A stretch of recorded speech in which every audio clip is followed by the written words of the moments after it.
Hello साथियों, मैं हूं विशाल सोनी। आप लोगों का स्वागत करता हूं मैं आपके अपने चैनल मैथ्स की पाठशाला में। बेटा, आज जो मैं आपने थंबनेल में देखा होगा, मैं MPSI 2020 का प्रीवियस ईयर क्वेश्चन पेपर लेके आया हूं। प्रीवियस ईयर क्वेश्चन पेपर से बेटा आपको क्या फ़ायदा होगा? प्रीवियस ईयर क्वेश्चन पेपर से आपको आपके क्वेश्चंस को डील करने में बहुत फ़ायदा होगा। ठीक है, किस तरह का एग्जामिनर पेपर को सेट करता है, किस तरह के वो आपसे क्वेश्चन पुट आउट करता है, ये सारी चीज़ें आज आप देख पाएंगे। दूसरी चीज़ बेटा, इसका मैंने बाइलिंगुअल PDF बना के रखी हुई है। वो PDF मैं आपको डिस्क्रिप्शन में दे दूंगा, आप वहाँ से उसे डाउनलोड कर सकते हैं। ठीक है, आपका काम ये होगा कि मैं अभी आपको सारे क्वेश्चंस पूरे करा के मानूंगा। आपको वो क्वेश्चंस अपने PDF से देख देख के एक बार सारे क्वेश्चंस को अपने घर पे करके देखना है, जिससे बेटा ये आपके लिए बहुत ही बेनिफिशियल होगा, जिससे आपकी प्रैक्टिस होगी। आपको पता लगेगा कि मुझे एग्ज़ाम में क्या चीज़ में टाइम कंज्यूम करता हूँ, मैं किस तरीके से मुझे उस क्वेश्चन को डील करना है। ये इसमें आपको बहुत ही ज़्यादा हेल्प होने वाली है। तो प्लीज़ बेटा इस वीडियो को एंड तक ज़रूर देखना है। ये वीडियो आपके लिए बहुत ही लाभदायक होने वाली है, इस बात की मैं गारंटी देता हूँ। दूसरी चीज़ बेटा, इस प्रीवियस ईयर क्वेश्चन पेपर को करने के बाद हम लोग अपने आगे वाले जो लेक्चर्स होंगे उसमें हम सिस्टमेटिकली सारी यूनिट्स को देखेंगे।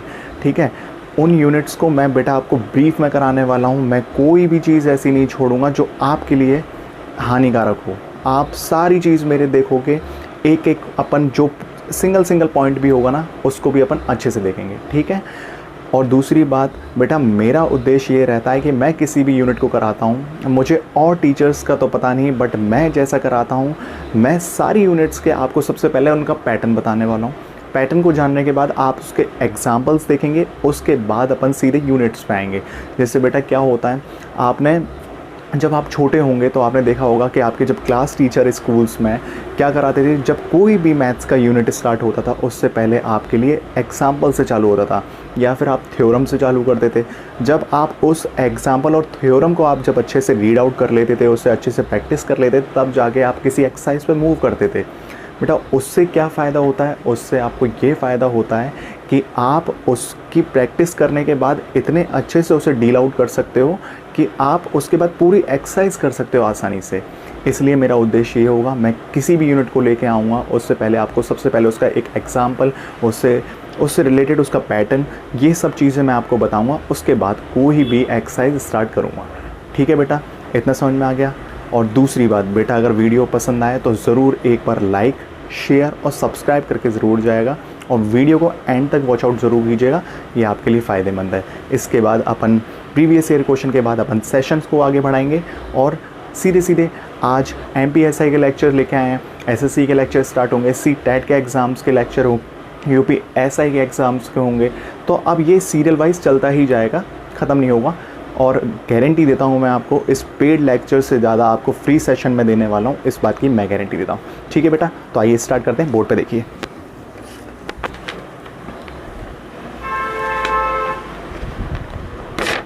देखिए बेटा, जो भी चीज़ होगी मैं आपको बताना चलूँगा। ये जो क्वेश्चन है ये किस यूनिट से पुट आउट किया गया है और इसे आपको कैसे डील करना है। सबसे पहले बेटा देखिए, जो क्वेश्चंस छोटे हैं उनको मैं बोर्ड पे लेके चलूँगा, और जो क्वेश्चंस बड़े होते जाएंगे तो सॉरी बेटा, आप एक बार PDF डिस्क्रिप्शन में दिया हुआ उसे डाउनलोड कीजिएगा, और उसके बाद इस क्वेश्चन को मैच कीजिएगा, आप करके देखिएगा, आपको ज़रूर हो जाएगा याद। ठीक है, कोशिश यही करूँगा कि आपको क्लास में ही जो पढ़ाऊँ आपको क्लास से ही पूरा समझ में आ जाए। आपको घर पे भी करने की ज़रूरत नहीं पड़ेगी, पर हाँ प्रैक्टिस तो आपको करनी पड़ेगी, वो आपको देखना पड़ेगा। सबसे पहला क्वेश्चन क्या कह रहा है बेटा, देखिए, if A is equal to 2/3 of B and B is equal to 4/5 of C, then A ratio B ratio C। Hindi में क्वेश्चन है, यदि A इज इक्वल टू 2/3 है B का और B इज इक्वल टू 4/5 है C, तो A ratio B ratio C का मान ज्ञात कीजिए। ये हिंदी में। अब बेटा देखिए, इसको क्या क्वेश्चन करने का तरीका है, आपको A दिया हुआ है, A is equal to 2/3 of B, और दूसरा आपको दिया हुआ है B is equal to 4/5 of C। बेटा ये रेशो एंड प्रोपोर्शन का क्वेश्चन है, ठीक है, याद रखिएगा, रेशो एंड प्रोपोर्शन। अब देखिए बेटा, इसको कैसे आप डील आउट करेंगे वो देख लीजिए। ये जो b है इसको मैं नीचे अपॉन में लेके आ सकता हूँ, डिनोमिनेटर में लेके आ सकता हूँ। तो ये क्या हो जाएगा, a upon B is equal to 2/3। दूसरी चीज़, इसको भी मैं डिनोमिनेटर में लेके आ सकता हूँ, तो b upon C is equal to 4/5। अब देखिए बेटा, ये जो अल्फ़ाबेट है b, यही अल्फ़ाबेट यहाँ पे भी है, बट आप एक चीज़ देखिए, अल्फ़ाबेट तो सेम है बट आपके नंबर सेम नहीं है। ठीक है, तो बेटा हमारा जो उद्देश्य होता है इस क्वेश्चन को सॉल्व आउट करने का, उसमें अपन ये करते हैं कि जो b का जो डिजिट है उसको हम दोनों को सेम बनाना है। ठीक है, तो अब इस 3 में मैं ऐसा क्या मल्टीप्लाई करूं जो 4 के लिए भी वो सेम हो रहा हो। तो आप कह सकते हो कि 3 की टेबल में 12 आता है और 4 की टेबल में भी 12 आता है। तो जाहिर सी बात है, अगर मैं 3 में 4 का इंटू कर दूं और इसमें 3 का इंटू कर दूं तो जाहिर सी बात है 12 हो जाएगा। ठीक है, अब ये जो 4 मैंने इसमें डिनोमिनेटर में जो मल्टीप्लाई किया है वो मैं न्यूमरेटर में भी करूँगा, और ये जो 3 मैंने न्यूमरेटर में किया है वो मैं डिनोमिनेटर में भी करूँगा। अब बेटा क्या होगा, a upon B is equal to 8/12 और b upon C is equal to 12/15। ठीक है, अब इसे मैं कैसे लिख सकता हूँ, a ratio b ratio c। अब देखिए a की वैल्यू कितनी है 8, b की वैल्यू दोनों में 12 है और c की है यही आपका आंसर है। ठीक है बेटा, ये तो था पहला पैटर्न। ठीक है, ये पहला मैंने आपको मेथड सिखा दिया इसका। ठीक है, अब इसका ही एक दूसरा मेथड होता है, वो भी देख लीजिए। दूसरा मेथड कैसे करेंगे अपन, इसे रब आउट कर देता हूँ। देखिए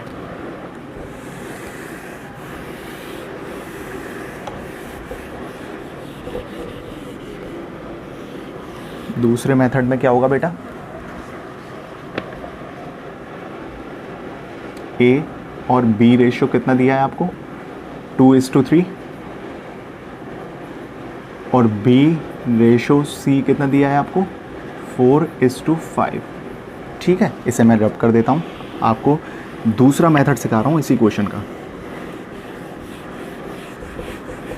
तो क्या करेंगे आप, a:b, और देखिए b और b दोनों सेम है, अल्फ़ाबेट सेम है, तो इसको नीचे लिख सकता हूँ, b रेशो c।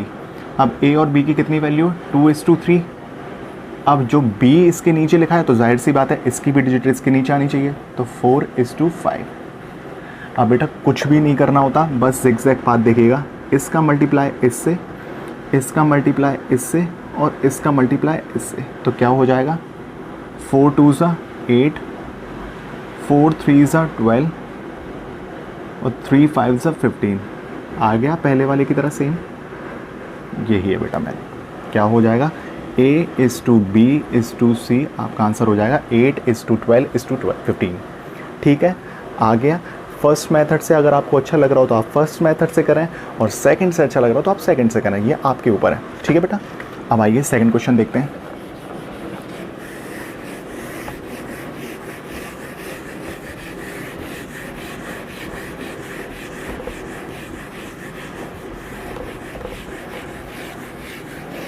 देखिए सेकंड क्वेश्चन अपन से कहता है, विच ऑफ द फॉलोइंग, ये question previous year questions papers में आ चुके हैं, तो पेपर्स आपका ऐसे ही सेट होता है, which of the following is the smallest fraction.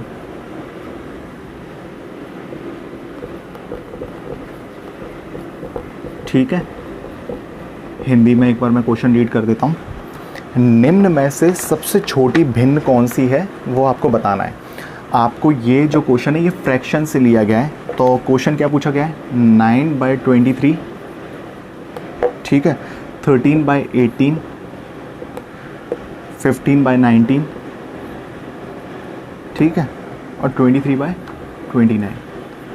अब देखो बेटा, इस क्वेश्चन में क्या पूछा गया है, which of the following is the smallest fraction. ठीक है, तो इसमें हम लोगों को सबसे जो छोटा फ्रैक्शन है ना वो हमें बताना है। ठीक है, अब इसको कैसे डील आउट करते हैं वो आप एक बार देख लीजिए, बहुत ही आसान है, कोई कठिन नहीं है। ठीक है, बहुत आसान है, बस आप समझिएगा दिमाग से। जब भी आपको ये दिए हों, ठीक है, सबसे पहले आप इन दोनों का डिफरेंस देखिएगा।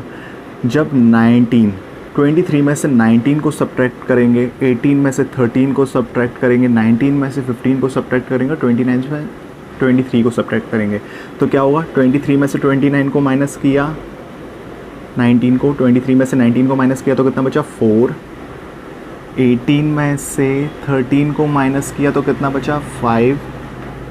19 में से 15 को माइनस करा तो कितना बचा? 4। और 29 में से 23 को माइनस करा तो कितना बचा? 6। अब बेटा ये जो आपके माइनस करने के बाद जो डिजिट्स आई हैं ना, इन सारी डिजिट्स का आप क्या लोगे? एलसीएम लोगे। मैं आपको एलसीएम भी करके दिखा देता हूँ। लीस्ट कॉमन मल्टीपल, ठीक है, इसको कैसे लेते हैं? 4, 5, 4, 6, ये तो लेना जानते होगे ना। चलो बेटा देखो, हर प्रकार का बच्चा पढ़ने आता है। मैं चाहता हूँ मैं आपको बेसिक से बताऊँ कि कैसे अपन को इस क्वेश्चन को डील आउट करना है, ठीक है। तो एक बार मैं एलसीएम भी करके दिखा देता हूँ, जिससे आपको पता लग जाए कि एलसीएम कैसे करते हैं। पहले बेटा इसे किससे करो? 2 से करो। 2 2 = 4, 5, 2 2 = 4, 2 3 = फिर एक बार 2 से कर दीजिए। 2 1 = 5, 1 और 3। अब इसे 3 से कर दीजिए। 3 1 = ये 5, 1 और 3, यानी 1, और फिर 5 से। अब इन सब का मल्टीप्लाई कर दीजिए। तो 5 3 = 15, 15 2 = 30 और 30 2 = 60। तो एलसीएम आया आपका क्या? 60 इन सब का करने के बाद, ठीक है। यहाँ तो कोई डाउट नहीं है ना। इतना करने के बाद अब आपको क्या करना है वो देखिए। ये हमारा क्या आया? 60, ठीक है। 60 आने के बाद अब हम क्या करेंगे? मैंने सबसे पहले क्या कहते हैं, डिनोमिनेटर में से न्यूमरेटर को माइनस करके 4 आया, 18 में से 13 को माइनस करके 5 आया, 19 में से 15 को माइनस करके 4 आया और 29 में से 23 को माइनस करके 6 आया। उसके बाद इन सारे डिजिट्स का मैंने एलसीएम ले लिया। ये मेरा 60 आ गया। अब कुछ नहीं करना है, जो न्यूमरेटर है ना, न्यूमरेटर का मल्टीप्लिकेशन करना है किससे? ये जो 4 को जब आप 60 को डिवाइड करोगे तो कितना आएगा? 15। 15 से होता है 4, 15 जा कितना होता है? 60 होता है। फिर न्यूमरेटर 13 × ठीक है, न्यूमरेटर 13 × फिर क्या करोगे? ये 5 को 60 का डिवाइड करोगे तो कितना बचेगा? 12। तो ये 12 हो गया। फिर ये न्यूमरेटर 15 × इसका कितना आया था? 4। 4 से 60 का डिवाइड करोगे तो कितना? 15। और इन दोनों का फिर क्या करोगे? जो न्यूमरेटर है 23 × किससे? 6 से 60 का डिवाइड करोगे तो 10, ठीक है। इतना करने के बाद क्या करोगे? इन सब का आप क्या करोगे? मल्टीप्लिकेशन कर दोगे। मल्टीप्लिकेशन बेटा आप करके देख लेना, इतना टाइम नहीं है, मैं आपको जल्दी से करके दिखाता हूँ।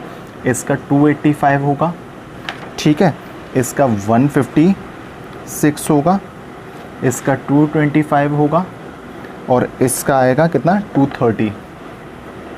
ये इसलिए कर रहा हूँ बेटा जिससे टाइम थोड़ा कम कंज्यूम हो, क्योंकि बहुत क्वेश्चंस हैं, जल्दी जल्दी करके चलना है, ठीक है। तो आप मल्टीप्लाई अपने आप कर लीजिएगा। 19 × 15 कैसे किया मैंने? न्यूमरेटर 19 और ये क्या है? ये ये कैसे लिया मैंने मल्टीप्लिकेशन? जो डिजिट आई थी ना माइनस करके, उससे इसको डिवाइड किया तो ये आया 15।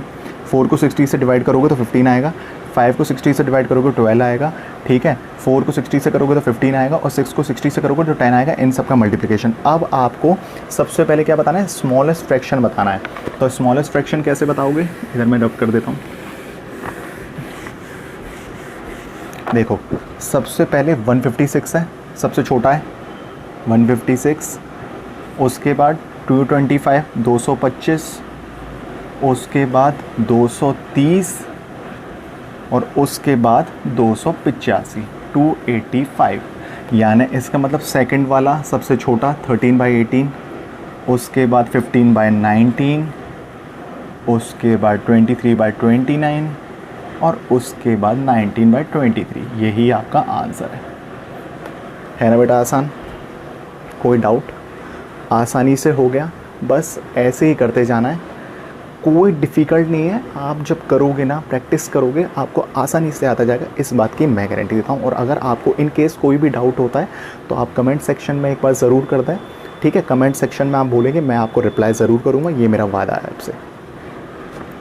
चलिए नेक्स्ट क्वेश्चन देखते हैं।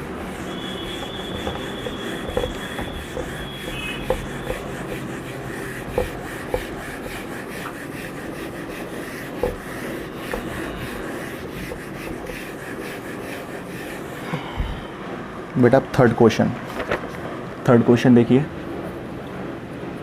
क्या लिखा है, अ 7 kg ऑफ टी,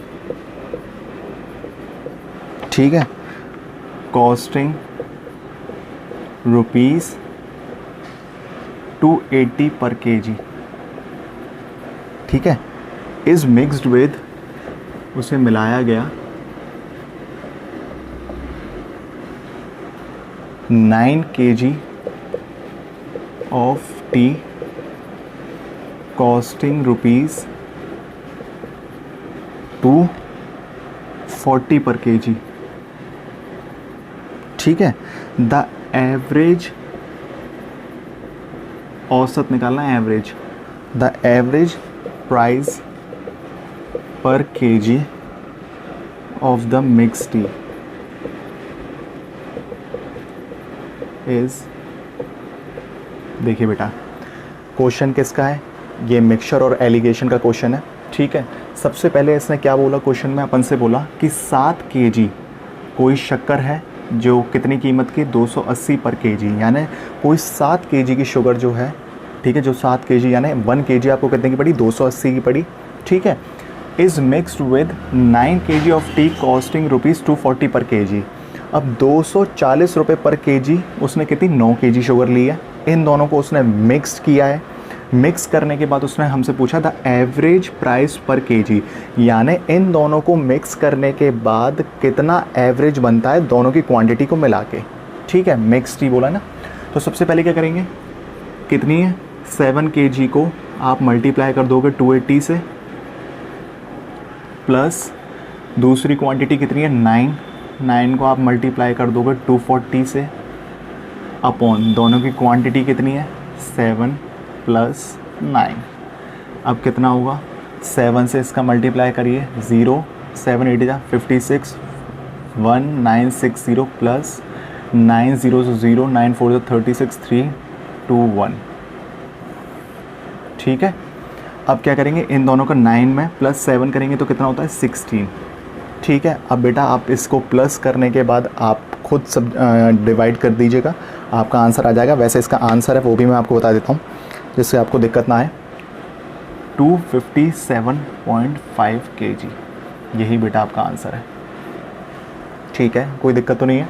उसने हमें क्या दिया था, हमें क्वांटिटी बता दी थी कि 7 kg शुगर कितने रुपए की है, 280 रुपये पर kg की है। दूसरी जो 9 kg की शुगर है वो कितने रुपए की है, 240 रुपये पर kg की है। उसने हमसे क्या पूछा था, एक औसत पूछा था, यानी एवरेज पूछा था, एवरेज प्राइस पर kg of the mix T, ठीक है। अब बेटा आप ये मत सोचिएगा कि मैं इंग्लिश में लिख रहा हूँ तो सारी चीज़ मैं इंग्लिश में कराऊँगा, ऐसा नहीं है।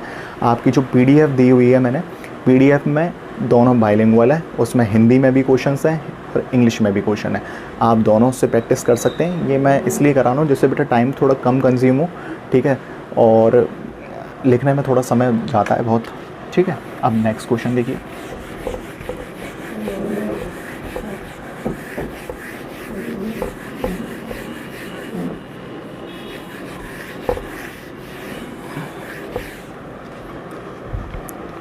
अब देखिए बेटा फोर्थ क्वेश्चन जो आपका परम्यूटेशन कॉम्बिनेशन से है, find the value of 9p2। ये जो बेटा क्वेश्चन है ना, इसका हिंदी में क्या है, 9p2 का मान ज्ञात कीजिए, ठीक है। अब आपको जब भी कोई ऐसा क्वेश्चन मिले, ये जो क्वेश्चन होगा वो आपका किससे होगा, परम्यूटेशन कॉम्बिनेशन से आपका क्वेश्चन होगा। इसे आपको क्या करना है, आपको कुछ नहीं करना है। अगर आपको 9p2 ऐसे करके कुछ भी दिया हो, ठीक है, या फिर C हो, तो ये आप 101% समझ सकते हैं, ये परम्यूटेशन कॉम्बिनेशन का क्वेश्चन है। अच्छा, परम्यूटेशन कॉम्बिनेशन में क्या होता है,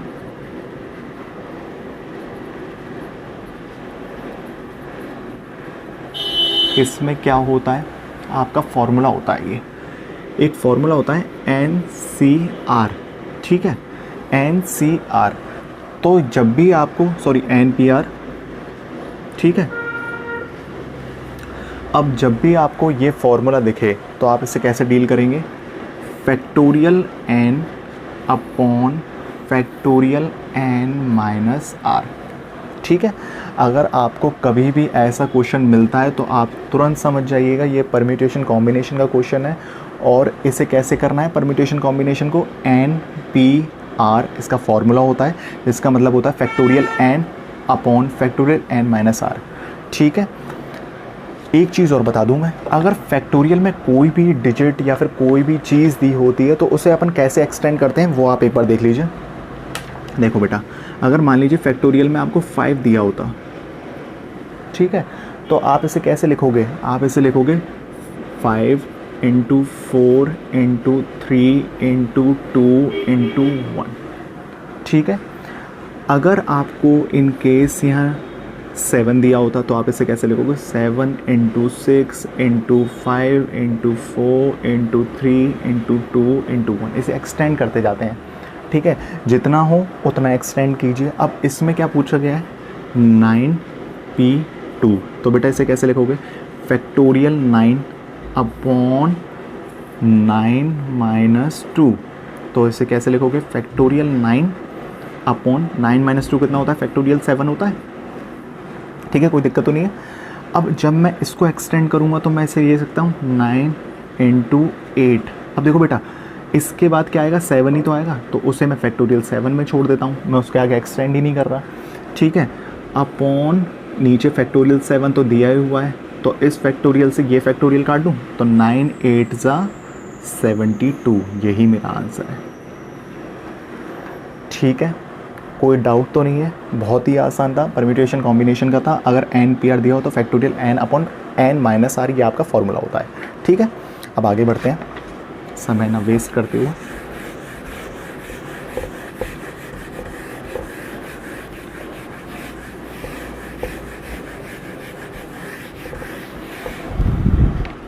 देखिए, एक क्वेश्चन है, ए start a business with rupees 21,000। ठीक है, ए किसी बिजनेस को स्टार्ट करता है 21,000 रुपये के साथ, एंड लेटर कुछ समय बाद बी ज्वाइन करता है, B join him with rupees 36,000 after how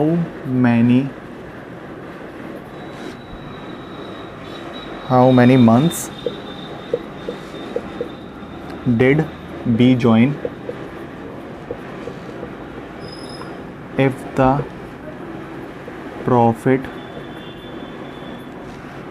is distributed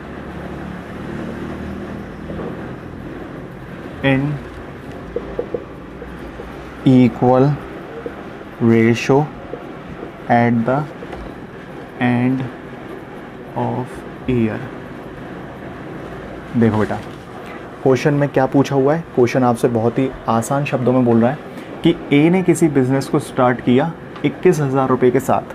ठीक है, एंड लेटर बी ज्वाइन, उसके कुछ समय बाद बी ज्वाइन करता है कितने रुपए के साथ, 36,000 रुपीज़ के साथ वो स्टार्ट करता है।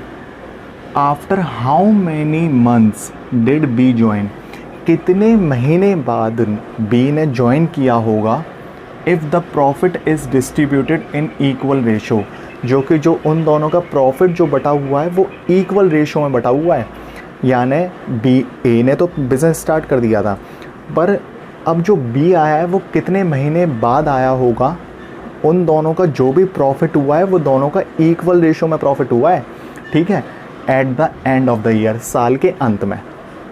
ठीक है, अब इसे आप कैसे करोगे, सबसे पहले आप लिखोगे क्या, ए ने कितने पैसे लगाए, 21,000 रुपये से स्टार्ट किया, कितने, at the end of the year, यानी एक साल में कितने महीने होते हैं, 12। हमें ये निकाला ना, after how many months, months बोला ना महीने, तो महीने कितने होते हैं, एक साल में 12 होते हैं। ठीक है, हमें किसके निकालने हैं, बी के निकालने हैं। तो क्या लिखोगे, बी ने कितने में स्टार्ट किया, 36,000 में स्टार्ट किया उसने। ठीक है, यानी ये 36,000 रकम उसने लगाई। ठीक है, कितने मंथ्स हमें नहीं मालूम, तो क्या कर सकते हैं अपन, क्या कर सकते हैं, 12 माइनस एक्स, यानी एक साल में तो 12 महीने होते हैं, ये मैं जानता हूँ, पर मैंने 12 माइनस एक्स क्यों किया कि उसने बोला है कि वो कितने महीने बाद आया होगा, कितने महीने, ठीक है, लिखा है ना, and later B join him with 36,000, वो कितने महीने बाद आया होगा, तो 12 माइनस एक्स लिख सकता हूँ, यानी 12 में से कुछ ना कुछ महीने बाद ही आया होगा, तो जो सब्ट्रैक्ट करके आएगा वो आपके महीने निकल आएंगे, और जो रेशो था वो इक्वल था प्रॉफिट का, ठीक है।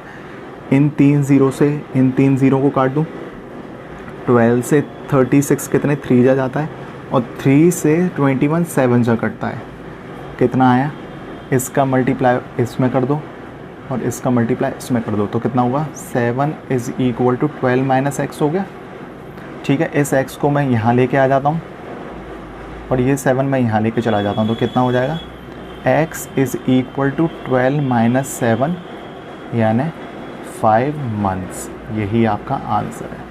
5 महीने बाद आपका बी ने ज्वाइन किया होगा, ठीक है। आसान है ना, कोई दिक्कत नहीं है, डिफ़िकल्ट नहीं है।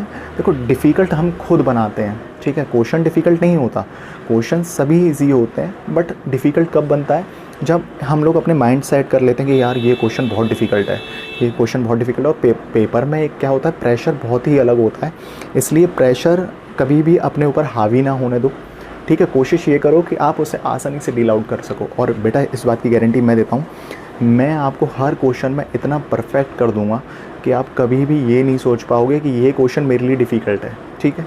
आगे बढ़ें, नेक्स्ट क्वेश्चन देखते हैं।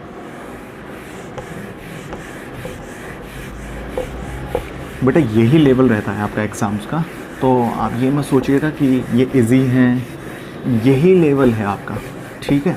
इसी लेवल के क्वेश्चंस पुट आउट किए जाते हैं, ठीक है। नेक्स्ट क्वेश्चन में अपन से बोला गया है कि a car travel at the speed of 60 kilometre per hour, कोई कार है जो कितनी स्पीड से चल रही है, 60 किलोमीटर पर आवर की स्पीड से चल रही है, and cover a particular distance. अब देखिए पर्टिकुलर डिस्टेंस का मतलब क्या है, कोई निश्चित दूरी नहीं मालूम, कोई एक दूरी लेके चल रहे हैं वो लोग, पर्टिकुलर डिस्टेंस मान के चल रहे हैं, इन 1 आवर, 1 घंटे में। How long will it take for another car cover the same distance. अब जब कोई दूसरी कार उसी डिस्टेंस को, अब उन्हें डिस्टेंस तो मालूम ही नहीं है, अब वो बोल रहे हैं कि how long will it take, कितना समय लेगी उसी डिस्टेंस को कवर करेगी कोई दूसरी कार, कितने स्पीड से, 40 किलोमीटर पर आवर, ठीक है। क्या बोला, फिर से सुन लीजिए, कोई एक कार थी जिसकी स्पीड है 60 किलोमीटर पर आवर, ठीक है, उसने बोला कि वो किसी पर्टिकुलर डिस्टेंस को करती है कवर 1 घंटे में, ठीक है। डिस्टेंस हमें नहीं मालूम, बस उसने ये बोल दिया कि कोई भी एक पर्टिकुलर डिस्टेंस को कवर करती है 1 घंटे में। अब उसने क्या बोला है कि कोई दूसरी कार है जो 40 किलोमीटर पर आवर घंटे से चल रही है, और उसे वो उसी डिस्टेंस को, जो डिस्टेंस मालूम नहीं है, उसी डिस्टेंस को कितनी दूरी को, यानी उसी डिस्टेंस को कितनी देर में कवर कर लेगी दूसरी कार जो कि 40 किलोमीटर पर आवर की गति से चल रही है। तो सबसे पहले फर्स्ट वाली का अपन क्या निकालें, डिस्टेंस निकालें। तो फर्स्ट कार,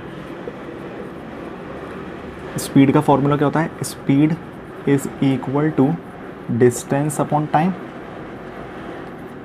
स्पीड कितनी दे रखी है, 60, डिस्टेंस मुझे मालूम नहीं है, और टाइम 1 घंटा, ठीक है। 1 आवर के लिए बोला है, तो कितना हो जाएगा, डिस्टेंस हो जाएगा अपना कितना, 60 किलोमीटर, क्योंकि 1 को आप 60 से मल्टीप्लाई करोगे तो कितना होता है, 60 आता है, ठीक है। अब निकालते हैं अपन सेकंड कार का, ये फर्स्ट कार का था, अब सेकंड कार का निकालेंगे। मुझे मालूम है कि फॉर्मूला क्या है, speed is equal to distance upon time, पर मुझे अब स्पीड मालूम है और मुझे अब डिस्टेंस भी मालूम है, अब मुझे टाइम निकालना है। तो फॉर्मूला क्या होगा, time is equal to distance upon speed, ठीक है। डिस्टेंस कितनी है, 60, जो भी मैंने निकाल ली, और इसने सेकंड वाली कार कितनी स्पीड से चल रही है, 40 किलोमीटर पर आवर। तो 0 से 0 कटा, 6 और 4 को जब काटेंगे तो किससे जाएगा, 3/2 से, और टाइम कितना आ जाएगा, 1.5 आवर, यानी इतना घंटा लगेगा उससे इतना डिस्टेंस कवर करने में 40 की स्पीड से। आ गया, कोई डाउट तो नहीं है। अगर इन केस आपको डाउट होता भी है तो आप कमेंट सेक्शन में मुझे कर दीजिएगा, मैं आपको रिप्लाई ज़रूर देने वाला हूँ, ठीक है। आइए ठीक है, फर्स्ट कार का निकाला था, speed is equal to distance upon time, speed थी 60, डिस्टेंस मुझे मालूम नहीं था, और ये कितना था, टाइम मुझे 1 आवर दिया हुआ था। जब 1 को आप 60 से मल्टीप्लाई करोगे तो कितना डिस्टेंस निकल के आया, 60 किलोमीटर निकल के आया। अब मुझे सेकंड वाले के लिए मुझे स्पीड दी हुई थी, उसने मुझसे समय पूछा था, बट मुझसे ये बोल दिया गया था कि जितना डिस्टेंस पहले वाले ने कवर किया उतना ही किया है उसने भी। तो 60 जो हमने निकाला है, स्पीड इसकी 40 किलोमीटर है, 0 से 0 काटा 3/2 और टाइम निकल के आ गया 1.5। ठीक है, आ गया, आशा करता हूँ आपको समझ में आ गया होगा। अब नेक्स्ट क्वेश्चन देखते हैं।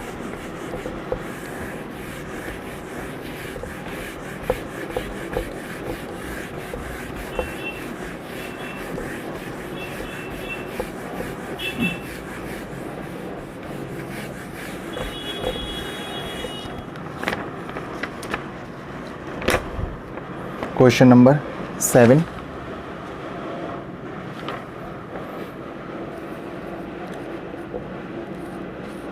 क्या है, द लेंथ, लंबाई ऑफ अ रूम, जो लंबाई दी हुई है रूम की, is 3 metre more than its breadth, क्या होती है, चौड़ाई से। ठीक है, if the area of a floor of the room is 70 metre square, then the perimeter होता है परिमाप, perimeter of the floor will B.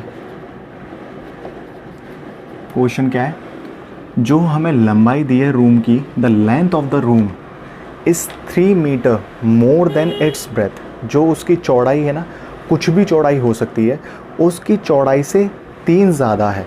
ठीक है, लंबाई उसकी, और हमें उस रूम का जो एरिया दिया हुआ है वो कितना दिया, क्षेत्रफल कितना दिया हुआ है, 70 मीटर स्क्वायर। ठीक है, हमें क्या निकालना है, देन द पेरीमीटर, परिमाप निकालना है, of the floor will B, कि उसके फ्लोर का पेरीमीटर कितना होगा। सबसे पहले एक चीज़ देख लीजिए, मैंने इस क्वेश्चन को करने के लिए मान लिया कि मुझे जो ब्रेथ है यानी चौड़ाई है वो कितनी है, मैंने x मान ली। ठीक है, अगर मैंने x मानी है तो मैं लेंथ कितनी लूँगा, लेंथ मुझे लेनी पड़ेगी कितनी, 3 ज़्यादा है, 3 मीटर ज़्यादा है, 3 + x लेनी पड़ेगी। अगर मैंने चौड़ाई x मानी है तो मुझे लंबाई कितनी माननी पड़ेगी, 3 + x माननी पड़ेगी, क्योंकि उसने मेंशन कर रखा है क्वेश्चन में, उसने बोला है मुझसे। ठीक है, अब सबसे पहले उसने अपन से क्या बोला है, एरिया होता है क्षेत्रफल, उसने कमरे का एरिया कितना दिया है, आपको फॉर्मूला मालूम है ना, क्या होता है एरिया ऑफ रेक्टेंगल, L यानी लेंथ इंटू ब्रेथ, लंबाई इंटू चौड़ाई। ठीक है, एरिया कितना दिया है मेरे को, 70 मीटर स्क्वायर दिया है, लेंथ कितनी हो गई 3 + x, और चौड़ाई कितनी है जो मैंने मानी है x। अब इसे बेटा सॉल्व करो, तो ये तो 70, 3 में x का मल्टीप्लाई करो तो 3x + x²। ठीक है, अब क्या होगा, इसको मैं इधर ही कर दूँ शिफ्ट, तो कितना हो जाएगा, x² + 3x, इसको 70 को मैं यहाँ लेके आऊँगा तो -70 = 0। अब देखो ये कुछ क्वाड्रेटिक इक्वेशन जैसी दिख रही है, क्वाड्रेटिक इक्वेशन बन गई है आपकी। अब इसे कैसे सॉल्व आउट करना है वो देख लीजिए, ये क्वेश्चन रब कर रहा हूँ मैं।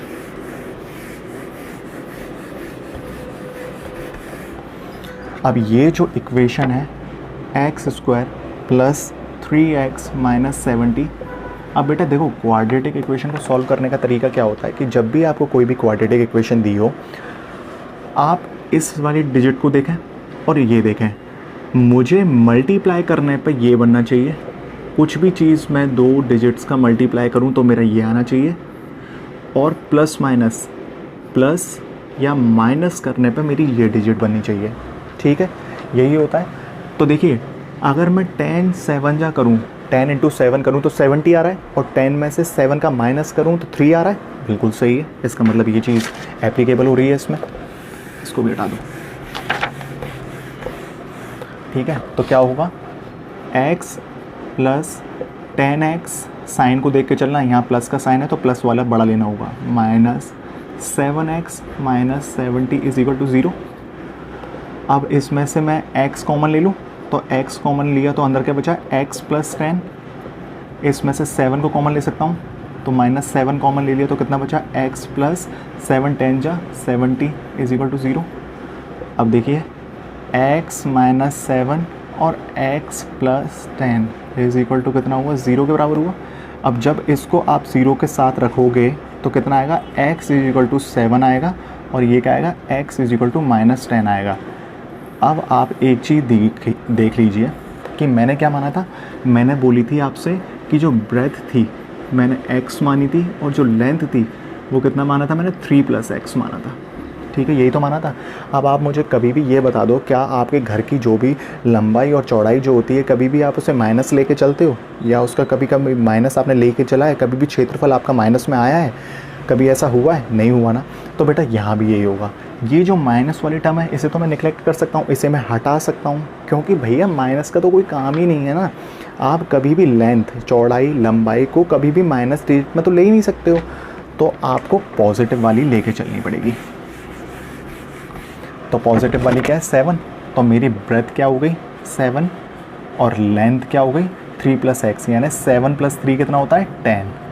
ठीक है, अब मुझसे उसने क्या पूछा है, पैरामीटर पूछा है, परिमाप पूछा है, यही तो पूछा है। अब क्या होता है, पैरामीटर क्या होता है रेक्टेंगल का, 2l प्लस बी। अब आप बोलोगे ये फार्मूला कैसे आ गया, बेटा मैं आपको डिटेल क्लास में सब बताने वाला हूँ, ये कैसे फार्मूले आए, कैसे इनका आविष्कार हुआ, कैसे सब कुछ मैं आपको पूरी डिटेल क्लास में, तब भी मैं आपको एक बार बता देता हूँ। एक ये रेक्टेंगल है, मान लीजिए ये होती है आपकी लेंथ, ये भी आपकी लेंथ, ये होती है आपकी ब्रेथ, ये भी होती है ब्रेथ।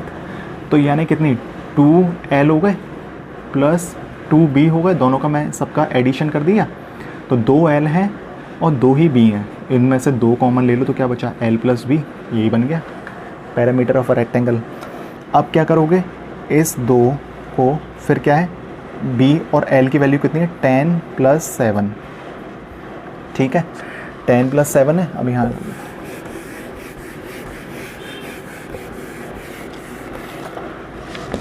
तो 2l प्लस b, तो 2l की वैल्यू कितनी है, l की वैल्यू 10 प्लस ब्रेथ की 7, 2 into 17 is equal to 34 metre. Answer, आपका आंसर कितना है 34। ठीक है, परिमाप निकालना था जिसका फॉर्मूला होता है 2l प्लस बी। l अपन को क्या था 3 प्लस एक्स दिया था, तो उसमें x की वैल्यू जब पुट करूँगा 3 के साथ तो कितना हो जाएगा 10 हो जाएगा, और ब्रेथ तो अपना x ही था तो वो 7 वैल्यू है, तो दोनों का प्लस करने के बाद 17 आया और 17 का 2 से मल्टीप्लाई करूँगा तो 34 होता है। ठीक है, आसान था ना। नेक्स्ट क्वेश्चन,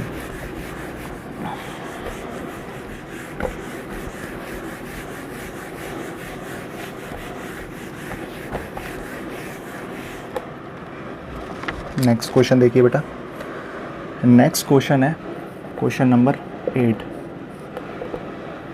2 years ago, 2 साल पहले। बेटा देखो मैं इंग्लिश में लिखता ज़रूर हूँ, पर कोशिश मेरी ये होती है कि मैं हिंदी में भी आपको डिस्क्राइब कर दूँ। ठीक है, मेरे से कोई भी बच्चा छूटना नहीं चाहिए, चाहे वो हिंदी मीडियम को, कोई भी बच्चा अपने आप को कम ना समझे कि मैं हिंदी मीडियम से हूँ तो सर मुझे हिंदी से में नहीं समझा रहे हैं, सब इंग्लिश में समझा रहे हैं। तो आप इस चीज़ से चिंता छोड़ दो, मैं आपको दोनों में कराने वाला हूँ, इस बात की मैं गारंटी देता हूँ। ठीक है, और आपके लिए जो PDF भी मैं बनाऊँगा ना उसमें दोनों में ही होगा, हिंदी प्लस इंग्लिश दोनों में होगा। तो आप इस चीज़ से टेंशन फ्री रहें, आप चिल हो जाओ यार, टेंशन मत लो, टेंशन मुझ पे छोड़ दो। ठीक है, तो मैं इंग्लिश में लिख ज़रूर रहा हूँ, ठीक है, हिंदी में लिखूँगा बेटा टाइम वेस्ट होगा। ठीक है, तो मैं हिंदी में पहले ही बता देता हूँ, आप एक बार PDF ज़रूर डाउन कर लेना, डिस्क्रिप्शन में लिंक दे दूँगा। बोला है 2 years ago the average age of a family of 8 members was 18 years. After the born of a baby, the average age of the family is same today. What is the age of the baby? देखो बेटा, हिंदी में भी question सुन लो एक बार। 2 वर्ष पूर्व यानी 2 साल पहले परिवार की औसत आयु 18 वर्ष थी, ठीक है, जिसमें 8 सदस्य थे। एक बच्चे के जन्म हो जाने के बाद परिवार की वर्तमान आयु अभी भी समान है। वर्तमान आयु अभी भी समान है। बच्चे की वर्तमान आयु ज्ञात कीजिए। अब देखो बेटा, कुछ नहीं करना, बहुत ही आसान क्वेश्चन है। क्या करोगे आप, कैसे सॉल्व आउट करोगे वो देख लो आप एक बार। 2 years ago the average age of family 8 members कितनी है? 18। 8 मेंबर्स की कितनी है? 18 ईयर्स। ये मैं एवरेज को निकाल रहा हूँ, यानी 8 मेंबर्स का जो एवरेज रहा है वो कितना रहा है? 18 ईयर्स रहा है। तो जब मैं 18 में 8 का मल्टीप्लाई कर दूंगा, 18 में 8 का मल्टीप्लाई कर दूंगा तो इनकी टोटल ईयर्स आ जाएगी, यानी कुल साल आ जाएंगे। तो कितना होगा? 8 8 का कितना होता है? 64, ठीक है, यानी 144 ईयर्स। 8 मेंबरों की जो औसत थी वो 18 थी, पर औसत में जब मैं 8 का मल्टीप्लाई कर दूंगा तो 144 होता है, 144 ईयर्स हुआ। अब क्या बोला? ये 2 साल पहले का था, 2 साल पहले का। अगर मैं इसमें 2 साल 8 मेंबर्स में मल्टीप्लाई कर दूं तो कितना होता है? 16 होता है। तो मैं इसमें +16 कर दूं। अब मैं प्रेजेंट बना रहा हूँ इसे, तो कितना हुआ? 0 1 6, यानी 160 ईयर्स हुआ अगर प्रेजेंट के हिसाब से देखते तो, ठीक है। ये 2 साल पहले का था, इसलिए 8 मेंबर्स की जब 18 ईयर्स उसकी औसत आयु ली गई तो 144 थी। अब जब इसमें 2 साल और ऐड कर दूंगा सारे मेंबर्स में, क्योंकि देखो हर मेंबर की 2-2 साल तो उम्र बढ़ गई होगी, ठीक है। तो 8 मेंबर्स की 2 साल से बढ़ाऊंगा तो 16 वर्ष बढ़ गई होगी, और जब इसमें एडिशन कर दूंगा तो 160 ईयर्स होता है, ठीक है। अब उसने बोला है कि एक बच्चे के जन्म होने के बाद उसकी औसत आयु है वो भी बराबर ही रहती है। तो कितना? जब इसमें प्लस ये 8 था ना, अब इसमें एक बेबी का जन्म और हो गया तो कितने? 9 मेंबर्स हो गए। अब इस 9 मेंबर्स की औसत आयु कितनी है? 18 ईयर्स ही है। तो कितना हुआ? 9 8 72 7 162 ईयर्स, ठीक है। जब एक बच्चे का जन्म हो गया तो मेंबर्स हो गए 9 और औसत आयु 18 ही थी। जब 18 में 9 का मैं मल्टीप्लाई करूँगा तो 162 होता है, और मुझे क्या है? न्यूबॉर्न बेबी की एज फाइंड आउट करनी है, ठीक है। तो क्या रहेगी आपकी? रहेगी क्या? 162 में से जब आप 160 को माइनस कर दोगे तो 2 ईयर्स का बेबी, न्यूबॉर्न बेबी, ठीक है। क्या है आपका आंसर? 2। क्योंकि देखो पहले 8 मेंबर्स की औसत आयु 18 थी, 18 को जब अपने 8 से मल्टीप्लाई करा तो 144 आया। उसके बाद उसने बोला ये 2 साल पहले की थी, ठीक है। एगो बोला ना, 2 ईयर्स एगो। अब 2 ईयर्स एगो जब आप प्रेजेंट में उस एज को बनाओगे तो 2 साल सब मेंबर्स की बढ़ी होगी। तो 8 मेंबर थे तो 8 2 जो 16 का प्लस किया तो ये कितना? 144 तो पहले था, इसमें 16 और जोड़े तो 160 ईयर्स हो गए, ये प्रेजेंट में हुई। अब उसने बोला कि जब एक बच्चे के पैदा होने के बाद कितने मेंबर्स हो जाते हैं? 8 थे, अब एक बच्चा पैदा हुआ तो 9 मेंबर्स हो गए, और औसत आयु 18 ही है, ठीक है। एवरेज 18 ही रहा है, तो 18 में जब 9 का करूँगा तो कितना होता है? 162 होता है। और जब 162 में से मैं 160 को माइनस कर दूंगा तो कितना होता है? उस बेबी की एज निकल के आती है 2 ईयर्स। नेक्स्ट क्वेश्चन देखो, था ना आसान?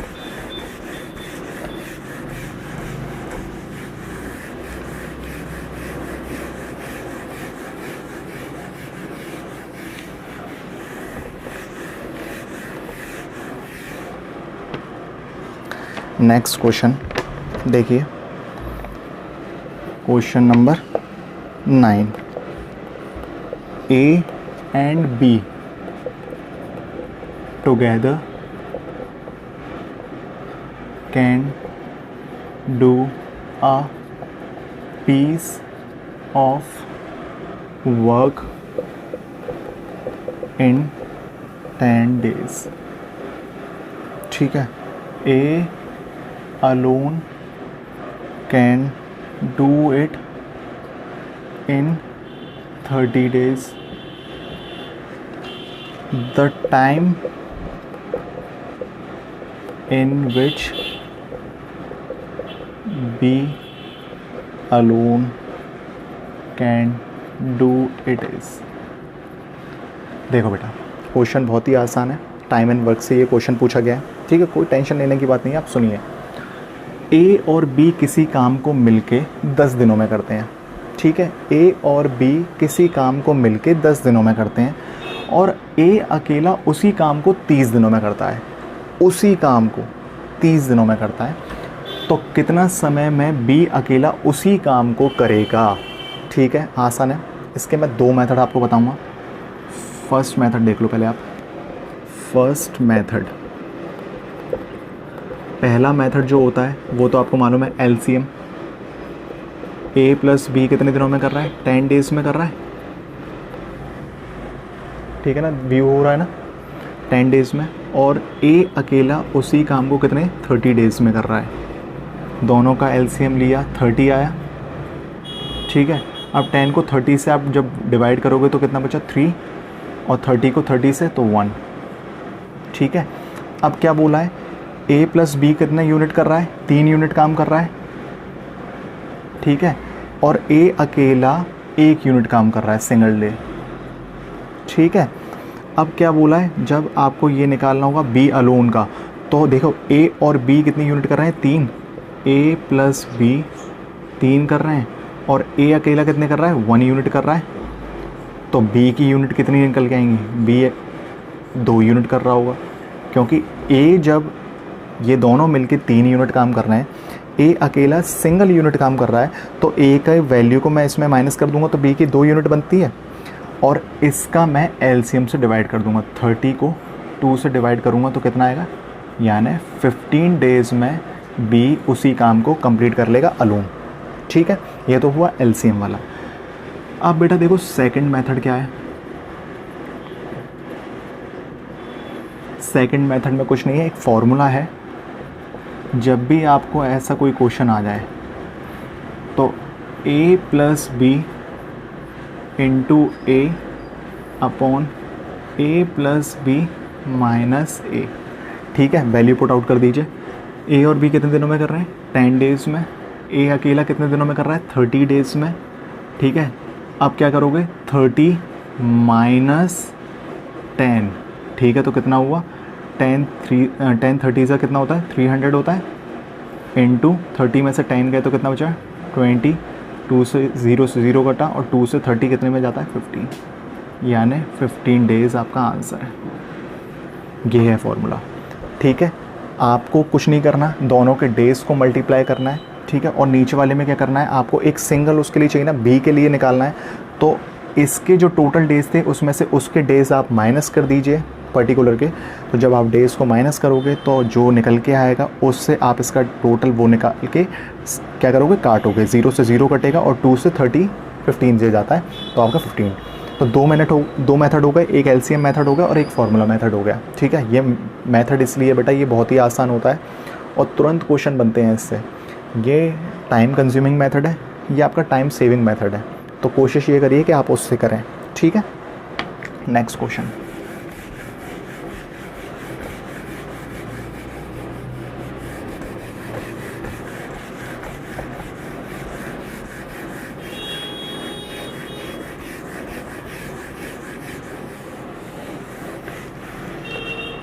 नेक्स्ट क्वेश्चन देखिए बेटा, question number 10।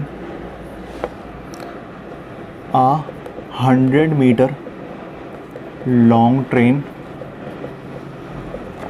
is running at the speed of 30 kilometer per hour. The time in seconds in which it passes a man standing near the railway line इस, अब देखिए बेटा क्वेश्चन क्या है, क्या बोला है, एक 100 मीटर लंबी ट्रेन है, ठीक है, जो कि किस स्पीड से चल रही है, 30 किलोमीटर पर आवर की स्पीड से चल रही है। The time in seconds in which it passes a man standing near the railway line. कोई एक आदमी है जो रेलवे लाइन के पास ही खड़ा हुआ है, बिल्कुल नज़दीक ही है, उस ट्रेन, वो जो ट्रेन है 100 मीटर की, वो उस आदमी को कितने टाइम में, और टाइम भी किस में दिया, इन सेकंड्स, कितने सेकंड्स में उस आदमी को क्रॉस करेगी। क्या बोला, फिर से सुन लो। एक ट्रेन है, 100 मीटर लंबी ट्रेन है, ठीक है, वो कितनी स्पीड से चल रही है, वो चल रही है 30 किलोमीटर पर आवर की स्पीड से चल रही है, ठीक है। तो क्या बोला गया है कि एक आदमी जो नियर रेलवे लाइन यानी रेल की पटरी के नज़दीक ही खड़ा हुआ है, तो वो ट्रेन 100 मीटर लंबी ट्रेन उस आदमी को कितने सेकंड्स में क्रॉस करके जाएगी, ठीक है। तो सबसे पहले क्या करेंगे, सबसे पहले आप क्या निकालोगे, स्पीड। देखो ये चीज़ आपको किस में दी है, आपको ट्रेन की लेंथ कितनी दी है, 100 मीटर,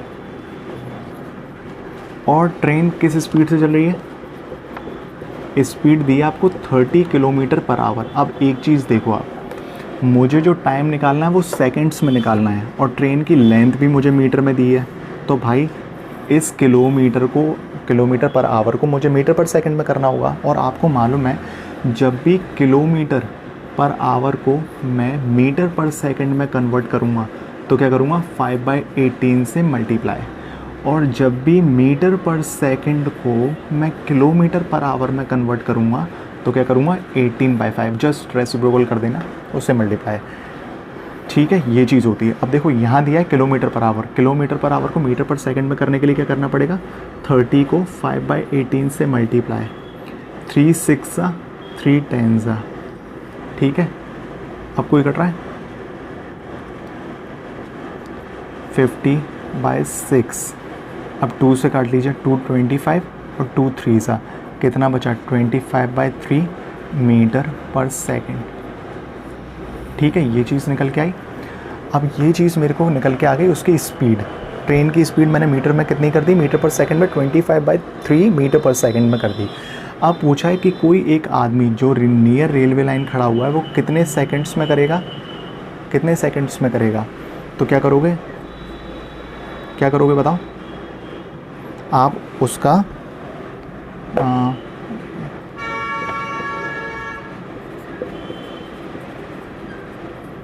डिस्टेंस अपॉन टाइम, ये फॉर्मूला अप्लाई करोगे क्योंकि मुझे टाइम निकालना है।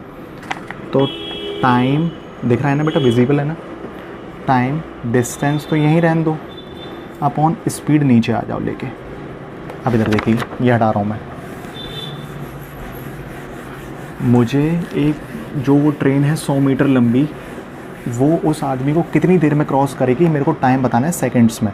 अब मुझे टाइम क्या होगा, time is equal to distance upon speed, ठीक है। टाइम मुझे निकालना है तो डिस्टेंस कितना है, 100 मीटर, क्योंकि इतनी ही लंबाई है उस ट्रेन की, अपॉन 25/3, तो कितना होगा, इसको जब आप करोगे 3/25, 25 4 यानी 12 सेकंड में वो ट्रेन उस आदमी को क्रॉस करके जाएगी।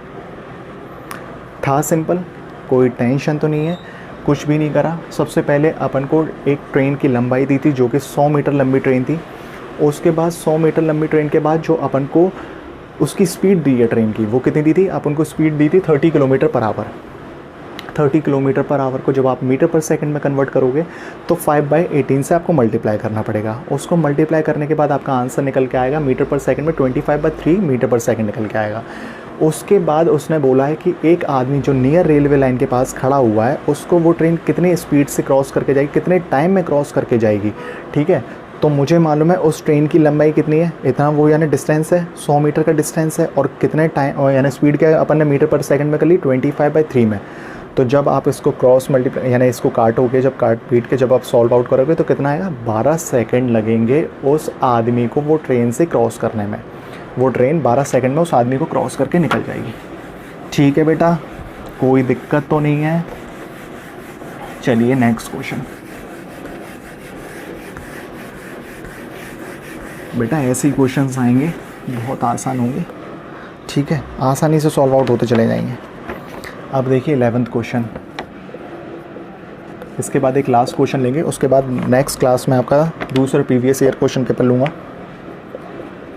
4 bells ring at the interval of 5, 6, 8 and 9 seconds respectively. All the bell rings simultaneously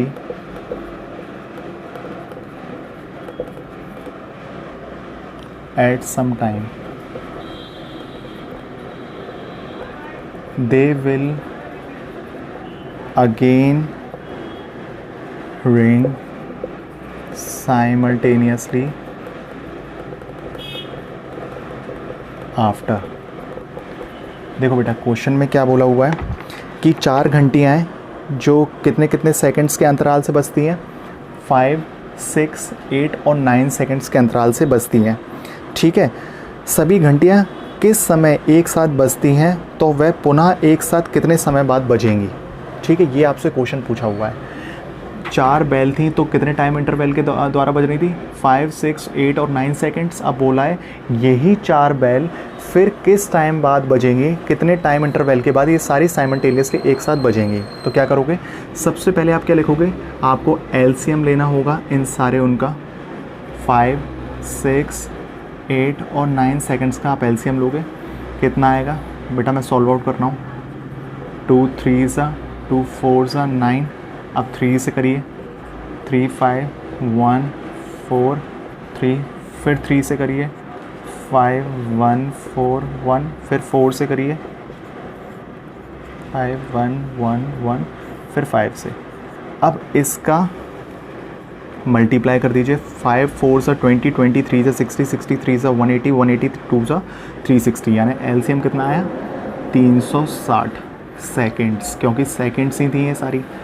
अब आपको बोला है कि ये जो बेल है वो कितने समय बाद बजेगी, तो आप कैसे करेंगे, 360 को जब आप 60 से डिवाइड करोगे तो आपको पता लगेगा 6 मिनट के इंटरवल के बाद ये सारी बेल्स फिर से साइमल्टेनियसली बजेंगी। आप बोलेंगे 60 क्यों लिया, क्योंकि बेटा देखो 1 मिनट में कितनी सेकंड्स होती हैं, 60 सेकंड्स होती हैं, और ये मुझे 60 सेकंड्स गिवन था, ये एलसीएम मेरा 60 सेकंड्स आया था। जब मैं इसे मिनट में कन्वर्ट करूँगा तो जाहिर सी बात है 60 से डिवाइड कर दूँ तो वो मिनट में कन्वर्ट हो जाएगा। तो 360 को जब मैं 60 से डिवाइड करूँगा तो वो 6 मिनट हो जाएगा, ठीक है, कोई दिक्कत तो नहीं थी। यानी ये बेल अब जो बजेगी वो 6 मिनट के अंतराल के बाद बजेगी, ठीक है बेटा। अब आगे बढ़ते हैं, नेक्स्ट क्वेश्चन।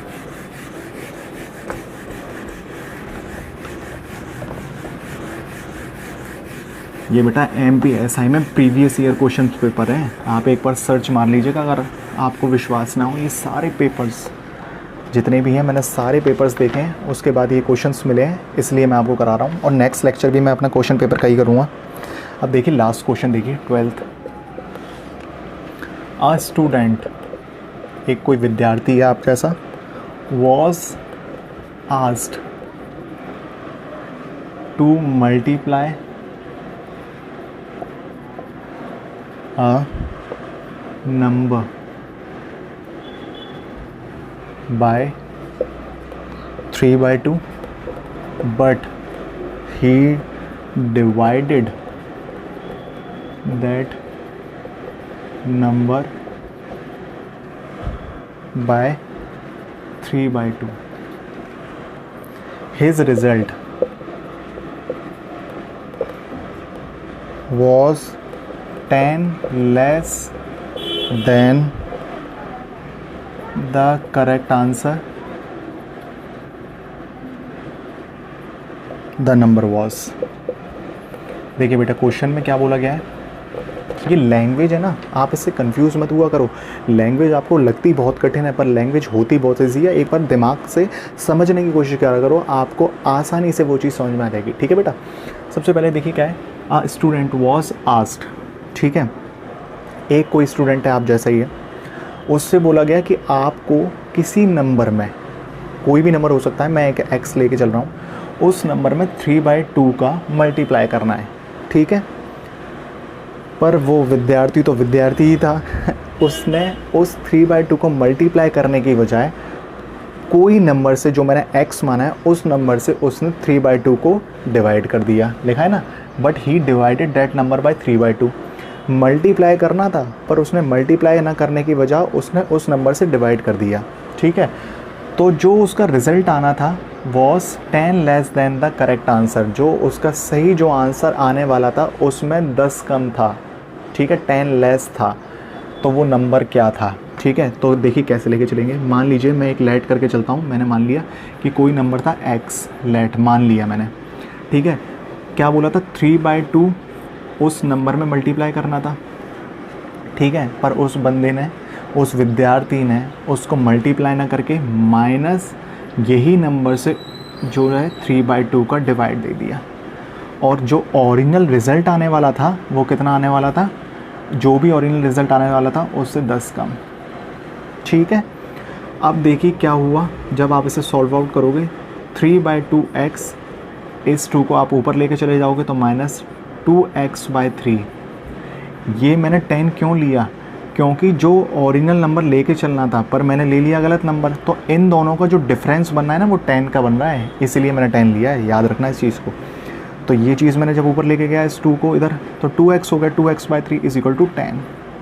अब क्या करोगे, 2 और 3 का एलसीएम लोगे तो कितना आता है 6, 2 से 3 कितने में जाता है 3 बार, तो 3 3 कितना हो जाएगा, 3 × 3 9, 3 2 6 और 2 2 4, तो 4x = 10, ठीक है। अब इधर कर लेते हैं, 9x - 4x कितना हुआ 5x अपॉन 6 = कितना है 10 है, इस 5 से 10 को काटेंगे तो 2, और कितना आ गया x = 6 × 2 12। जो अपना नंबर था ना वो बेटा क्या था, 12 नंबर था, ठीक है। कोई दिक्कत तो नहीं है। उसने बोला था स्टूडेंट से, विद्यार्थी से बोला था कि आपको उस नंबर में 3/2 से मल्टीप्लाई करना है, पर विद्यार्थी तो भैया विद्यार्थी होते हैं, उन्हें कहाँ एक बार में कोई चीज़ समझ में आती है। तो उसने क्या करा, उसने उस नंबर से मल्टीप्लाई ना करके उस नंबर से उसने डिवाइड कर दिया, और फिर क्या हुआ, ये 10 कैसे आया कि जो ओरिजिनल था, ओरिजिनल में से उसने उस नंबर को जब सब्ट्रैक्ट किया तो उसमें डिफरेंस कितना है, 10 का डिफरेंस आया, ठीक है। जब आप इसे पूरा सॉल्व आउट कर दोगे, जब पूरा सॉल्व आउट करने के बाद कितना बचेगा 12 नंबर, ठीक है। आसान था। अगर इन केस आपको कुछ भी दिक्कत होती है, कुछ समझ में ना आया हो, किसी क्वेश्चन में अगर किसी को डाउट हो, तो आप मुझसे फिर से कमेंट सेक्शन में कमेंट कर दीजिए, मैं आपको दोबारा से बताऊंगा, इस बात की मैं गारंटी देता हूँ। मैं आपके साथ बिल्कुल भी आपके फ्यूचर से खिलवाड़ नहीं करूँगा। जो और टीचर्स हैं जो पेड लेक्चर्स वाले होते हैं, शायद उन पर टाइम ना होता हो कि वो आपके कमेंट्स का रिप्लाई ना दे पाते हों, पर मैं आपके कमेंट्स का ज़रूर रिप्लाई दूंगा बेटा। अब आपसे एक ही विनती है, अगर आपको मेरी वीडियो पसंद आई है तो प्लीज़ एक लाइक तो बनता है, और उसे शेयर ज़रूर करेगा, अपने फ्रेंड्स से ज़रूर बोलिएगा, शेयर करें, सब्सक्राइब करें, ज़रूर करें, ठीक है। और अब आपकी जो सेशंस हैं वो मैं स्टार्ट करूँगा, ठीक है। ये सारे सेशंस अब लाइन से होंगे। अभी मैं आपका प्रीवियस ईयर क्वेश्चन पेपर इसलिए करा रहा हूँ जिससे आपको एक बार पता लग जाए कि पेपर क्वेश्चन में, यानी क्वेश्चंस में कैसे आपको डील आउट करना है, वहाँ एग्ज़ाम में कैसे क्वेश्चंस आते हैं, ये आपको सब नॉलेज हो जाएगी, ठीक है बेटा। तो अब चलते हैं, आपसे अलविदा लेने का समय आ चुका है, ठीक है बेटा। अब नेक्स्ट लेक्चर में मिलते हैं, जब तक के लिए बाय, टेक केयर, जय हिंद।